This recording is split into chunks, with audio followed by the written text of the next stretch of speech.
Comscore नुसार आता isakal.com आहे देशातील नंबर 1 ची मराठी न्यूज वेबसाईट।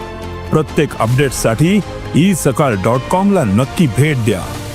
एक 7-8 टकली काहीतरी कोणतरी बॅनर माझा फोटो लावून वापरत होते, त्याला कोणा काय मागणी करायची? एवढी मोठी मागणी करू नका, चुकून सरकार बिरकार पडेल।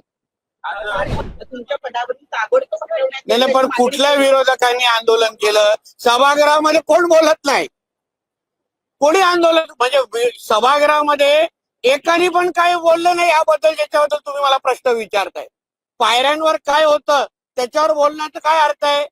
सभागृहामध्ये जाऊन अगर कोणी अशा पद्धतीची काय मागणी केली असती, माझ्या नाव घेऊन माझं नाव घेऊन मी सभागृहामध्ये सकाळी 11:10 पासून उपस्थित आहे, एकाने पण माझं नाव घेतलेलं नाही, कोणीही माझ्या नावाचं नोटीस दिलं तर मी कशाला उत्तर देऊ? तुम्ही विरोधकांना इथे बोलवा, त्यांना चहा नाश्ता द्या आणि त्यांना विचारा।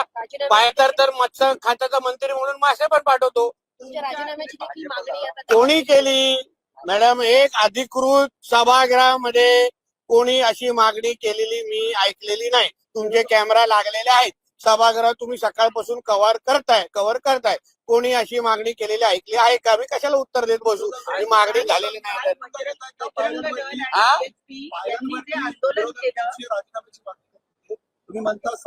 कुठले विरोध? मला जी काय फोटो कोणीतरी दाखवला मागे विरोधक, त्याच्यामध्ये आमचे सत्ताधारी पण आमदार होते। एक 7-8 टकली काहीतरी कोणतरी बॅनर माझा फोटो लावून वापरत होते, त्याला कोणा काय मागणी करायची? एवढी मोठी मागणी करू नका, चुकून सरकार बिरकार पडेल।